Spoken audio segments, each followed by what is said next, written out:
Welcome, everyone, to another Passion interview session here with the Lynn Academy.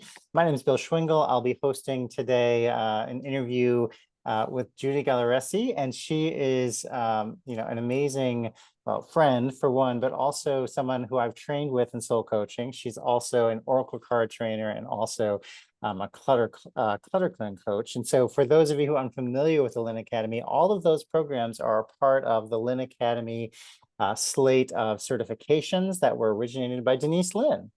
Denise Lynn is I will call her a modern day mystic, if you will, but she is one of those individuals who's been able to really bring and highlight spiritual topics, ranging from feng shui to space clearing to soul coaching to dream interpretation. So many different kind of programs that she's originated and then created this academy for those of us around the world who have been lucky enough to train with her and train with her master teachers to really learn and understand kind of what are some of our passions and how is it that we can follow those passions.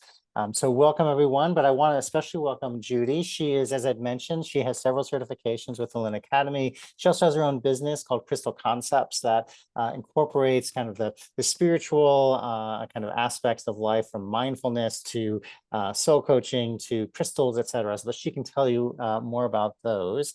But what she's going to be talking about today is how the soul coaching work that she has been trained in really helps to support her in her mindfulness coaching. She's been able to kind of bring those two together to really kind of follow her passion. So welcome, Judy. So glad to have you.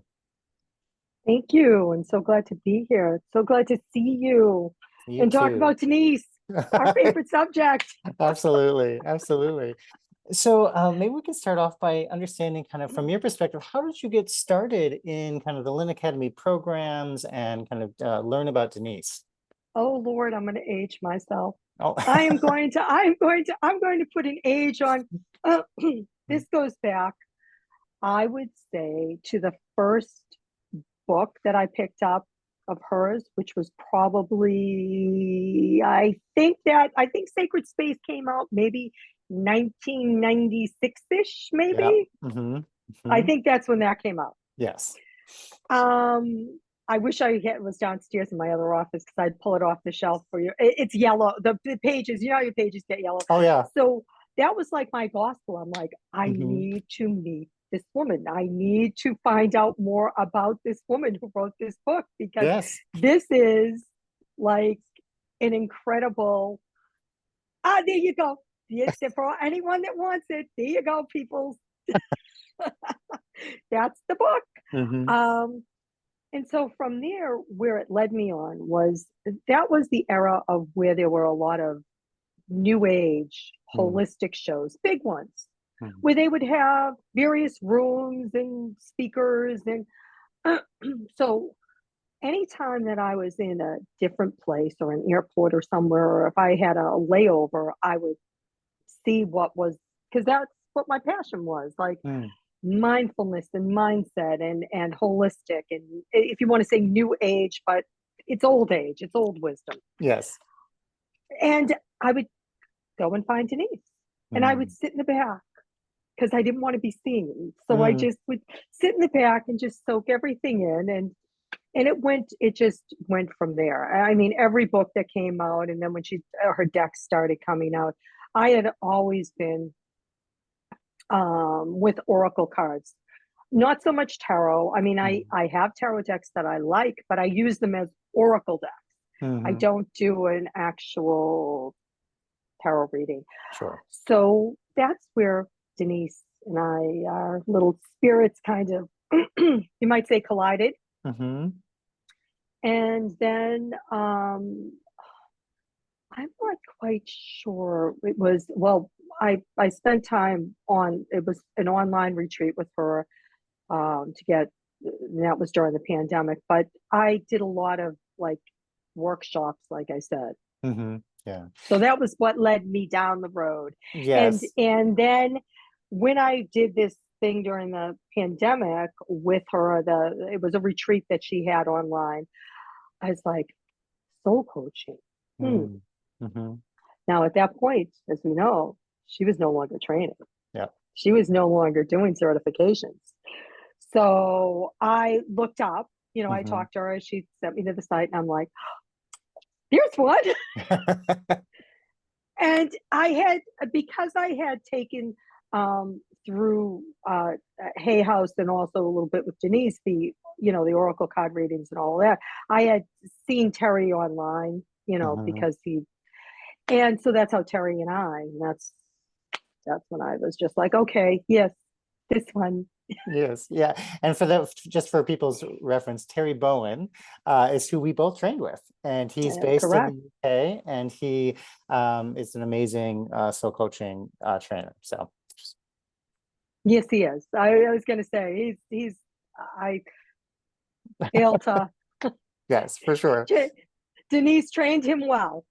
For sure. So tell us a little bit then about how kind of the soul coaching work that you went through really became a good fit for you with the mindfulness coaching, and maybe tell us a little bit about what mindfulness coaching is. I was going to say, this goes back to even when I was younger. I was just like 21 years old when I ended up having a collision in literally coming out of an elevator and almost knocking over John Kabat-Zinn, who I had no idea who he was. All I knew is I was late. I was supposed to be on a different floor. He walked me there, handed me his card, and said, when you get your test results, why don't you call my office? Because I think that, and it was all about being mindset and mindfulness, the MBSR. Okay. It was the days of when he was still in the basement at UMass Memorial, which is part of UMass Medical. So for anyone who doesn't know, that's in Worcester, Mass. And John Kabat-Zinn started his MBSR there. And then he became who he became. I ended up going through that when I was like at 21. I was just had my 22nd birthday, I think it was. And I went through just with him, in the classes that he would have. And then I inevitably trained with him because it made such a big difference. Mindfulness. And that was the click for me that I needed. And and then it just grew from there. For sure. So when we think mindfulness, right, often people think meditation, they think, right? So tell us a little bit about what this means. I was going to say, there's a lot of people will think that mindfulness is you're going to sit in your lotus position on your cushion and you're going to have, I have incense right now burning, but you're going to be there and you're going to just do your and it really is about taking that pause, taking that breath, and being aware of what's around you. Like, especially in all total relationships in life, I don't care what relationship it is, people mindfully listening. Everybody usually is thinking ahead. And they're not really tuning in and listening to the person. And like I said, it doesn't matter whether it's your family, your coworkers. I mean, even the barista where you're ordering your coffee from. People want to say, oh, what's the next question? Oh, what am I going to say to this? Or they're thinking about if they're in work, oh, what am I, I have to do these errands. Right.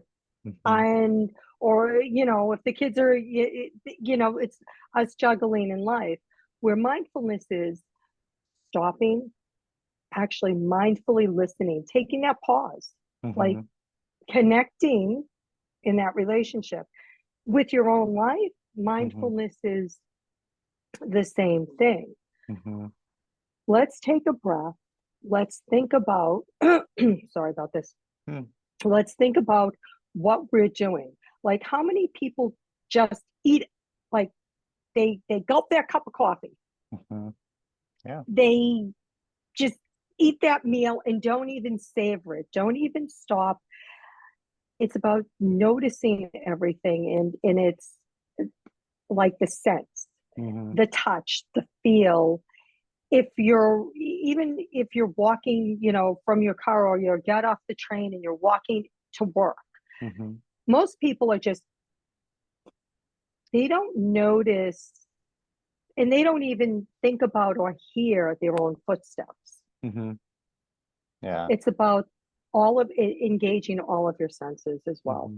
Yeah, I mean, it sounds like it's a matter of being present for every moment, every aspect. I was going to say it is be in the moment. Lovely. You've got that 100%.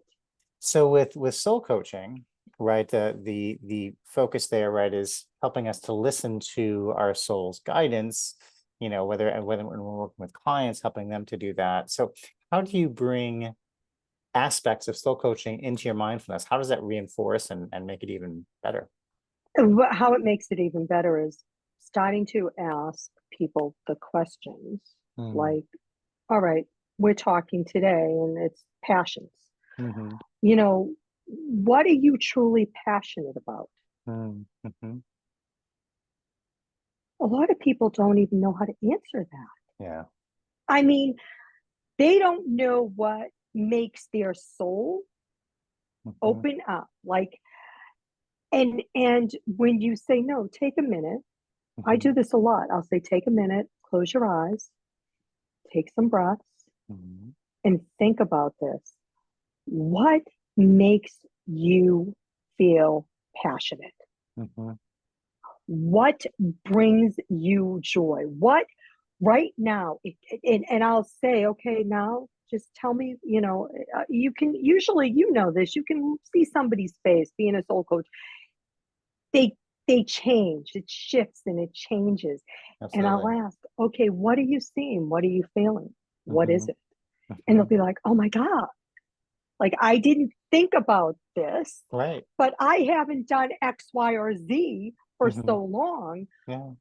Well, what's holding you back? The next question. Right. Again, and like I love asking, like, what's your heart's deepest desire? Like, what if you understand what your core desires are? You can steer towards a more, like, I know this sounds so trite, but a purpose, because everybody says a purpose-driven life, but it will steer you towards that. Because now when you're following your passions, you're following your purpose. I love that.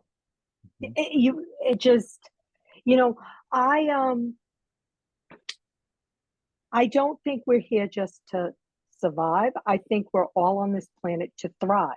And the only way we're going to do that is getting in touch with our soul. What's Denise's famous line? Soul loves the truth. Loves the truth. For sure. And how many times are we're letting limiting beliefs hold us back? So when you're working with clients, and you're finding they have these limiting beliefs, what's the best way you found that really helps them either to recognize that they're limiting or that there's a way around or through those kind of limiting beliefs? Well, first it's like, what limiting beliefs are people holding on to, and the why? Like some limiting beliefs have been for ages. Like they grew up with them because maybe they were told, you're not good enough for that. You're not smart enough for that. You're not able to, and whether it's whatever adult or person in their life said that to them. And even though they have achieved a lot, they still sit and think, no, because they're identifying with that belief, whatever it might be. So it's kind of like the mental chains. These chains are binding them to that belief. So then I usually go, again, have somebody in that it's not really meditative. Their Mm-hmm. eyes are shut, you're having them breathe, be in that moment. If this belief went away, if that chain went away, if that Mm-hmm. anchor or that feeling went away, what would then, how would it feel? Mm-hmm. How would you feel? Mm-hmm. Was there something you would change in your life? You know, a lot of times too, people have these beliefs and they're afraid, you Yeah. know. So I know with myself, and I'll ask a client, what would you do if you weren't afraid of Mm-hmm. taking that next step? Right. Mm-hmm. That question opens up everything to possibilities. Yeah. I mean, think about the possibilities that, and think about the permission. Sometimes it's about giving yourself the Mm-hmm. permission Mm-hmm. to say, wow, these fear has kept these possibilities and these opportunities Mm-hmm. from hidden from me. Yeah. So one of the things that I really appreciate about soul coaching is all the tools that we have available to us. And so I'm curious, are there tools that you've become more aligned with or resonate more with that you like to use with clients? I, for me, Mm-hmm. I, because we have everything in the soul coaching. Mm-hmm. We, from being with the oracle cards and clutter clearing, I talk about clutter clearing not only your space, Mm-hmm. but more so yourself. Mm-hmm. Yeah. Um, I always start all of my sessions, no matter Mm-hmm. what it is, Mm-hmm. with pulling an oracle card. I Mm-hmm. always, I, I was known as being a little bit off center because I kept a deck of oracle cards in my office. Mm-hmm. For anyone that my background people was, I did work for the government and for the military. So this is not something that you would normally. No. Mm-mm. And I dealt with a lot of people that were higher up that would come in and I would just be playing and I would just be, and I would say, well, what does this Mm-hmm. get? I don't care what a book says about it, but what does Mm-hmm. this image hold for you? Yeah. Mm-hmm. I love that the Mm-hmm. most. Like, because of because we went through that training together. Yeah. Mm-hmm. Um, that's a really big part for me. And the other big part and the other big tool, like I said, is the questions. Mm-hmm. I could go through mindfulness, Mm-hmm. but I wasn't getting to like I said, the heart and soul. Mm-hmm. Yeah. Um, there's so many ways of doing that and doing it quickly. Like, it Mm-hmm. doesn't have to be, it's just that, again, like I said to you, it's that pause moment. It's that, okay, we're going to go here, and Mm-hmm. like the semi meditation, like, take a person to that space, whatever. Mm-hmm. Where's your favorite space? Where are you going to go? Mm-hmm. Yeah. And then asking the questions from there. The other thing, though, like I said, major thing for me is clutter clearing, Yeah. the physical, like, and emotional, and all of that goes with it. Mm-hmm. um I will ask people, I don't mean to get personal, but your house, like, Mm-hmm. what Mm-hmm. space, where you spend the most time in your home? Mm-hmm. That's a question that I always like to ask. Where do you spend the most time, or what room can you go Mm-hmm. to have that mindful break, that pause? Yeah. And usually, some people will have something, and then some people will say, oh my God, my house is in that, there's no place. How about you create that? Right. Mm-hmm. Because with the soul coaching, one of the things is helping somebody see something that's right there, Mm-hmm. but it's hidden to them, and it's like, oh Mm-hmm. yeah, I can do that. But again, it comes down to those questions. it Yeah. it really comes What? down to, Yeah, just having the, asking. Yeah. yeah, I mean, I love one of the reasons I love all the questions is because often the questions they aren't what you typically would call woo-woo questions. Mm. They are just questions about your life. They're questions about kind of where you are in a different aspect of your life, whether it's a relationship, whether it's Yeah, career, it really covers, it covers it, holistically, right? yeah, it's a broad spectrum. And the Mhm. thing is too, one of the other questions that I love with people is, well, how can you be more compassionate? I Mm, am a major person who I will be, I am very hard on myself. So I mm, always have to ask myself this question. mhm, And I know a lot of people are like this. How can I be more compassionate towards myself? mhm, Would I say that stuff again? It's also the mental chatter that we feed ourselves. mhm. Our clients do the same thing. Yeah. And when you're authentic and you're real and you say, hey, let me tell you something. I've been awake at 3 a.m. being awake, Mhm, playing scenarios and saying this. And then it's like, oh, wait a second. mhm. Would I expect somebody, would I even speak like that to somebody else? Right. We have to remember to be kind to ourselves too. Yeah, well, that's the thing. But sometimes people don't.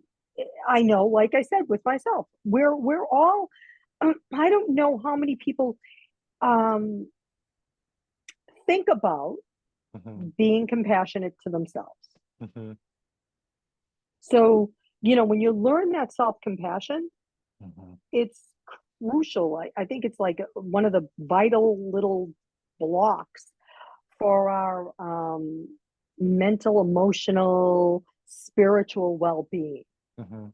Well, and I can really see how, mindfulness coaching, if you are focusing in the moment on compassion for yourself, how powerful that can be. It just reinforces kind of that whole kind of shift in ourselves. I can Oh see this yeah, a great tool for that. it's like hitting a reset button. Mm, You know, mhm. you're um. So imagine it like again. I go back to these silly things like Staples. Have the little button that years Oh ago, yeah, the easy button. the easy button. Just hit the easy button. Mhm, Um, but have it as a reset button, and it's a reset button for your mind. mhm, mm, Um, it's a way to clearing. Again, I'm going to use the term clutter, calm the chaos. mm, Like mhm, the workbook I was, that you and I had spoke right before going on and recording this. It's about calming the chaos yeah, mhm, because we all have something that mhm, churns up. If you start fresh by mhm, hitting that reset or again the easy button, mindfulness just is. It's about that. It's not about. You're not going to totally erase negative thought process. right. Uh, you know, um, or negative emotions. I mean, Mhm, they're going to come up. We're human. right. Mhm. I mean, unless you're on some type of new drug or old drug or drug that you're not, I can't, a pharmaceutical or non-pharmaceutical for Mm, yeah. some people. Um, it's about recognizing the thoughts. Mm, Like mhm, when we're compassionate to ourselves, we start to recognize the thoughts that come up and the emotions for what they are, mhm, and not there are some emotions that like deaths of people and various things like you're never going to erase sometimes feeling that mhm, tug, but there are other thoughts and emotions. They're just temporary, like I'll say, they're temporary visitors. mm, They're just a mhm. temporary visitor that comes. And because we have a vast our mind, it's vast. Yeah. I mean, so don't let them like I have a couple of things that I will say to people, and I'll just use the one that's nicer than the other one. Mhm, Don't let them don't let them set up camp. Like mm, don't let those emotions set up camp in your head. mhm, And they'll take over. I mean, they really will take over if you let them. yeah. Uh, The process for me with combining everything is one, breathing. Breathing's a huge thing. I had to relearn, like when I went through MBSR. It starts with your breath. If we take deep breaths and we are mindful of when we're breathing, it can act as like an anchor. You know, and it also can bring us back. Like people that are starting to get, I mean, think about kids. So you had your kids, you know, growing up. Yes. The kids throw tantrums, and you'll say, "Oh, stop, breathe." You know, take a breath. They're crying. You get them to take their breath, and it brings them back to the present moment, like not to the. Yeah. I mean, it doesn't work all the time, but most of the time it does. It makes a difference for sure. And the other thing too is gratitude, cultivating gratitude. I like to begin and end my day. And it could be, some days it could be really, really hard to think of 3 simple things that I'm grateful for.